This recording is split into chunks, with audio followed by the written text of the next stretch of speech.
السلام عليكم. اما بعد كنتمنى تكونوا بخير واموركم مزيانه. اول حاجه مبروك عباشكم بكل ما تمنيتوا، والله يجعل صيامنا مقبول ان شاء الله. الحلقه ديال اليوم هي واقع ديال شحال من واحد اللي كيتيق ولا كيتيق صحاب السوشيال ميديا. عندنا علي ابو لبن وماتو انا وبنتو امارة، عائله شهرت في السوشيال ميديا من تيك توك الانستغرام اليوتيوب، كوبل شباب زوينين مشهورين وعايشين الحماق ديالهم قدام الناس، وكل شي كان كيعرف شحال عالي كيبغي مراتو ولا نقدروا نقولوا كاع مهووس بها. اجيو نشوفوا شكون هو هذا الكوبل المثالي وفين وصلوا مع المثاليه ديالهم. عندنا علي ناصر ابو لبن، فلسطيني الاصل، مهاجر من مواليد 1992 من والدين فلسطينيين، كبر في فيرجينيا الولايات المتحدة الأمريكية. علي في صغرو دوز واحد الطفولة اللي عادية وطبيعية، ولكن علي كان طموح وكان كيحماق على الشهرة ويكون شي ممثل ولا مغني، وكان كيدير التقليد بزاف، وكان كيموت على شخصية توني مونتانا ديال فيلم سكارفيس اللي البطل ديالها هو الباتشينو. وركزوا لي مزيان على شخصية هذا الفيلم حيتاش هي لا باز ديال هاد القضية ديال اليوم. الفيلم دار في 1983. القصة ديالو كانت على واحد المهاجر من كوبا سميتو توني مونتانا، غادي يهاجر لأمريكا for the American dream، زعما الحلم الأمريكي، وزعما غادي يبدل حياته الأحسن، ويعني كاع داكشي اللي كيديروا المهاجرين باش كيحاولوا أنهم يبدلوا الوضعية ديالهم. توني من غادي يوصل للأمريكان ما غاديش ياخد الجرين كارد، شويه غادي يتلاقى مع واحد العصابه اللي غادي تقول ليه الا قتلتي واحد فلان غادي نعطوك الجرين كارد، وفعلا من تما بدات القصه، حتى ولا بزناز ولا قاتل مأجور.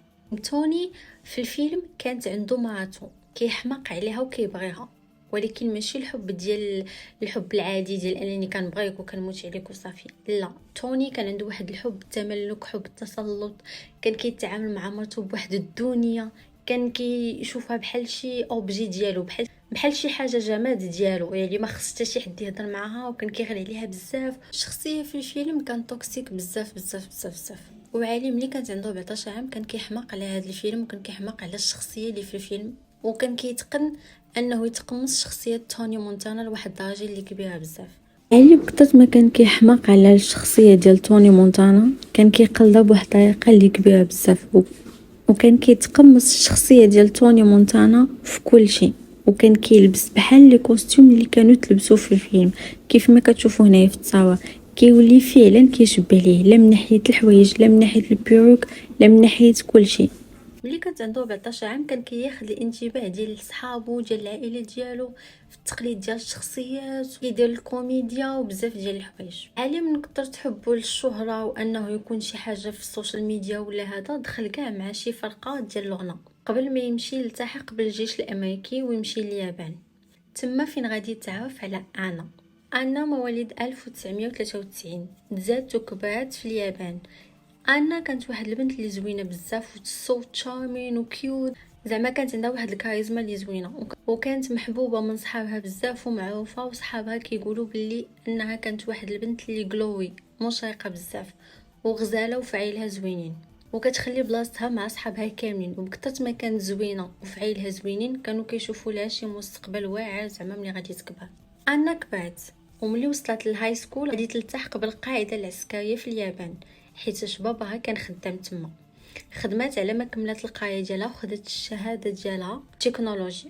انا غادي تتعرف على علي، وتما فين غادي تبدا قصه الحب ديالهم. انا وعلي غادي يبداو واحد قصه الحب اللي كبيره بزاف، كانوا كيبغيو بعضياتهم بزاف بزاف بزاف، ولكن علي كان زايد واحد شويه. صاحبتها كتقول بلي علي كان باغي انا ديالو بوحدو، لدرجه انه واحد النهار صاحبتها غادي تبقى كتصوني عليها كتصوني عليها كتصوني عليها وحتى حد ما غادي يجاوبها، وفي الاخر ملي غادي يجاوبها شي حد غادي يجاوبها علي، وغادي يقول لها ما باقيش تصوني عليها، يعني كان باغي انا ليه بوحدو وصافي. علي وانا غادي يتزوجوا، وغيديها ديريكت لفيرجينيا فين كبر، وغادي تبعد على عائلتها وعلى صحابها كاملين. العام الاول ديالهم انا غادي تحمل، وغادي تجيب بنيه غادي يسميوها امارة. علي غادي يبداو يطلعوا الفيديوهات ديالو فايرال في تيك توك وانستغرام، وغادي يدير شين في يوتيوب. مؤخرا علي غادي يبدا يبان ويتشهر في داكشي اللي كان كيبغي. علي غادي يقرر باش يتبع الحلم ديالو، غادي يهز رحيلو لسان دييغو كاليفورنيا، باش يكمل في الشهرة ديالو والغيرة وحب التملك والتسلط، والنجاح اللي كان واصل ليه بالفيديوهات ديالو اللي اغلبهم كانوا على شخصية توني مونتانا. وان حتى هي غادي تبدا الفيديوهات ديالها، ولو كيديروا فيديوهات بجوج ديال الضحك وكل شيء، نتبعوا داك الكونسيبت ديال لي كوبل اللي زوينين اللي كيبارطاجيو مع لي فولورز ديالهم الحياه ديالهم واللايفات وداكشي. حياه علي وانا كانت كتبان مثاليه بزاف، كوبل مشهور وناجح، هادشي اللي كان كيبان للناس كاملين، واحد الحياه اللي زوينه بزاف، خصوصا ان علي ديك الساعه يعني كان في الاوج ديال النجاح ديالو والعطاء ديالو، كان كيحس براسو بلي راه صافي وصل للقمه. ولكن اللي ما كيبانش هو ان علي كان توكسيك بزاف، كان كيبغي انا وبغيها تبقى غير ديالو بوحدو، لدرجه انهم فاش سكنوا في سان دييغو كانوا قربوا شويه من صحابها، وبعد المرات ملي كتخرج معاهم ولا شي حاجه كان كينوض الصداع وما كيحملهمش. صحابها كيقولوا بلي علي كانت فيه واحد غيره اللي مرضيه بزاف، وكينوض الصداع على شي حاجه اللي صغيره ولا تافهه اصلا، وبعد المرات كاع ما كيكونش المشكل ولكن هو كينوض المشكل، وبلي ديما كيهز معاه الفادي سواء كان غادي سواء كان جاي. علي تا هو ما كانش كيحمل صحابها اصلا، كيشوفوا بحال غياخدوا ليه انا ولا شي حاجه بحال هكا. ولد عم علي اللي ديجا كيعرفو مزيان من قبل الشهره وكبر معاه، يعني واحد السيد اللي قريب ليه بحال خوه، غادي يقول بلي علي تبدل بزاف من بعد الشهره، ولا حس براسو ولا كيتعامل بواحد العجرفه، وكيقول بلي ما كاينش اللي يقدر يهضر معاه، وبلي كان مهووس بشي حاجه سميتها انا وما كيقدرش يسيطر على راسو، وحضر ليه شحال من مره كيفاش كيتعامل معاها وبعد المرات كاع كيضربها. المهم الكواليس ديال العلاقه ديالهم ماشي كيما كانت كتبان في الفيديوهات واللايفات اللي كيكونوا عامرين غير بالحب والضحك والسعاده، الكواليس كانت اكفس بكثير. علي وصل واحد النيفو اللي كبير بزاف، ولا كيعرف الناس وكيحضر لي زيفرمون الكبار. المهم السيد دخلوا الغرور بزاف، ولا عنده جنون العظمه، ولا كيسحب ليه بلي بصح هو نيت توني مونتانا، ولا كيتعاطى الكوكايين وكيشرب الشاب، وهادشي ولا كيبان عليه في الشكل ديالو. انا كاع كنطلق اللايف وجبد ساشي ديال الكوكايين وبدا كيغبر، والناس تصدموا، والغد ليه اعتذر وقال لهم لا حكا اول مره غادي يديروا. السيد طلع النيفو بزاف ولا غادي في الخسران كما كنقولوا. حبت انا كتقول بلي علي من قوه ما كان كيتقمص الشخصيه ديال توني مونتانا ولات هي شخصيته الحقيقيه في الحياه الواقعيه. علي وانا غادي يبداو بيناتهم المشاكل والصداعات بزاف، لدرجه واحد المره علي كان طلق اللايف وبدا كيعاير في انا. Fucking taking away my whole life. I got a top secret clearance. You trying to fuck that up? Fucking bitch. Fucking talk to me. I bring you to San Diego for what? So you can run to your friends? Fucking bitch. You're not even an American citizen. I brought you to this goddamn country. Name one man that would do that shit for you, bitch. Fucking asshole women, man. Ungrateful motherfucker. كيف ما شفتوا علي بدا كيخرج على السيطره. انا غادي تقول لعلي باش يخرج من الدار ويبعدوا شي شويه باش يشوفوا شنو غادي يديروا في هاد الحريره ويشوفوها فين غادي توصل. يعني علي في ديك المده غادي يخرج، غادي يولي عطاها غير الطاسه والكوكايين والصهير.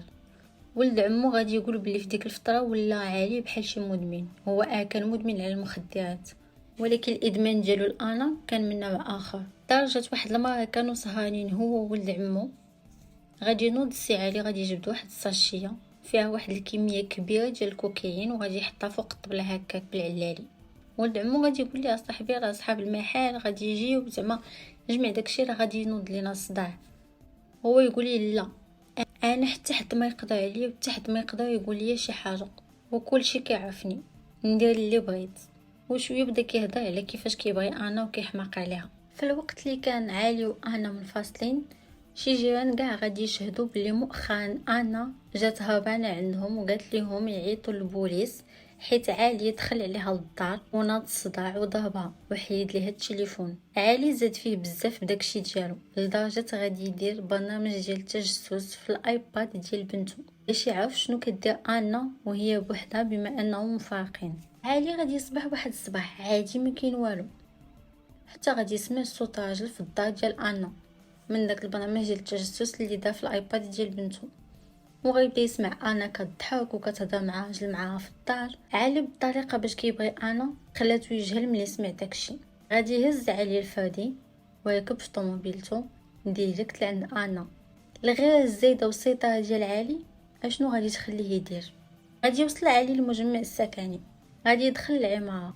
الكاميرات ديال العماره غادي يصور عليه وهو تالف، غادي يجي في داك الكولوار ديال العماره. ما عرف شنو يدير ولا واقيلا عارف شنو غيدير، ولكن باقي تالف باش يدير داكشي اللي كيفكر فيه ولا لا. عالي غادي يدخل للدار وغادي يلقى انا والصديق ديالها اللي سميتو رايبورن كارديناس جالس ومعنقه. علي ابو لبن المشهور المعروف اللي وصل لواحد البلاصه اللي اي واحد يتمناها، عنده فلوس، عنده عائله صغيره، مرتو بنتو، حياه اللي زوينه في واحد السن اللي صغير بزاف وكيتمناها اي واحد. غادي يخرج على حياته في القطع. عالي غادي يجبد الفردي وغادي يتيري على رايبورن بزاف ديال المرات، وغادي يسلم رايبورن وغادي يشوف انا وغيعطيها قطاسه وحده في الراس وغادي يخرج من تما. اول حاجه غادي يديرها علي ملي غادي يخرج من تما هي غادي يعيط على ماماه وغادي يعترف ليها بكل شيء وغيقول لها بلي قتلت انا وصديق ديالها. وموراها بشويه غادي يمشي عند بنته المدرسه، غادي يهزها وغيديها معاه. من موراها بشي ساعه ولا 45 دقيقه البوليس غادي يشدوه وغادي يديوه. البوليس فاش غادي يشدو علي غادي يعترف ديك الساعه وغادي يقول باللي هو قتل مرتو، ولكن ملي غادي يدخل القضيه في المحكمه غادي يبدل الاقوال ديالو كلها. غادي يقول باللي مشى للدار ملي دخل لقاهم مقتولين وهو زعما اللي عيط ل 911 باش يشوفوا اشنو كاين تما فين غادي تبدا كميه التناقض ديال الهضره ديالو كلها. واحد الصحفيه غادي دير معاه انترفيو من الحبس وغادي يبان كيفاش كيخابق في هضرته وكيفاش متناقضه. مرة كيقول انا درت انا اللي قتلت، ومرة كيقول بلي دخلت لقيتهم مقتولين. So when you heard Rayburn's voice, you went to. I didn't recognize him. I didn't know who it was. But what were you thinking? I was freaking out. Oh my god, I caught her. I caught her. Oh my god. Oh my god. There's a man. There's a man.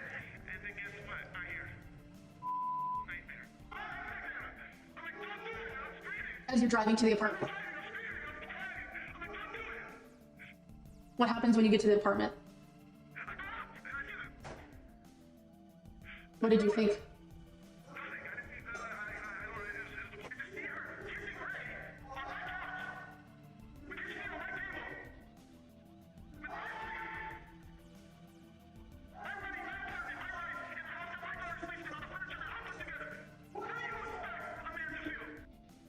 الصحفيه غادي تسولو على الادمان ديالو للكوكايين جوج المرات وغادي يبان التناقض في هضرته. Your family says that your social media fame changed you. They say that you were doing cocaine, didn't really care about the consequences.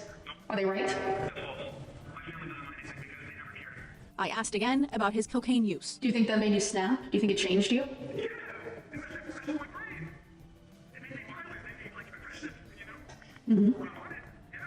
No. Were you feeling any remorse about this situation? I'm broken. I'm devastated. I lost my wife. My goal was to just try to get a hold of my family. كيف ما شفتوا عالي هضرته كلها مخابقه وما مشداش مزيان، مره كيعترف مره كينكر، مازال ما وقفش على واحد الهضره. القاضي غادي يرفض الخروج بكفاله لعالي ومازال ما يخرج بالحكم النهائي ديالو. القضيه باقي في القضاء. المحامي ديال علي كيحاول انه يقول باللي راه دخل لقاهم مقتولين وباللي راه ما دار والو وباللي هو غير مذنب، ولكن الاغلبيه كيقولوا باللي قضيته غالبا غيكون فيها الاعدام، ولكن لحد الساعه باقي ما خرجش الحكم ديالو. علي خرج على حياته فهمت فعلا.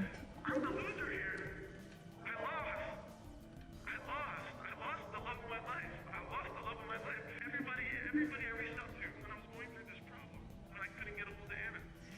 Dude, you gotta leave her. You gotta leave her. I know I gotta leave her, but I don't want to leave her. Dude, you're so handsome. You're famous on the internet. You can get any model. I know I can. I don't want to. I want my wife. Could anyone else have Anna? Could anyone else have Anna?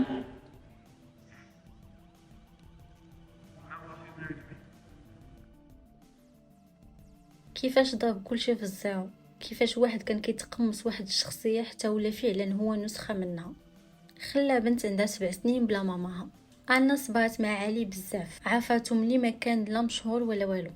صبرت على الحب التملك ديالو وعلى الادمان ديالو وكيفاش تبدل ملي دخلاتو الشهره، ولكن بعض المرات هاد النوع عطيتيه اتساع ولا لا ما غاديش تعيش هاني. كانت هذه هي الحلقه ديالنا ديال اليوم. قولوا لي كيفاش جاكم علي، واش غير الشخصيه اللي اثرت عليه ولا هكاك هو فعلا توكسيك وشخصية زادتو شوية؟ شنو كتوقعوا الحكم ديال العالي غادي يكون؟ نشوفكم في الحلقة الجاية. باي باي.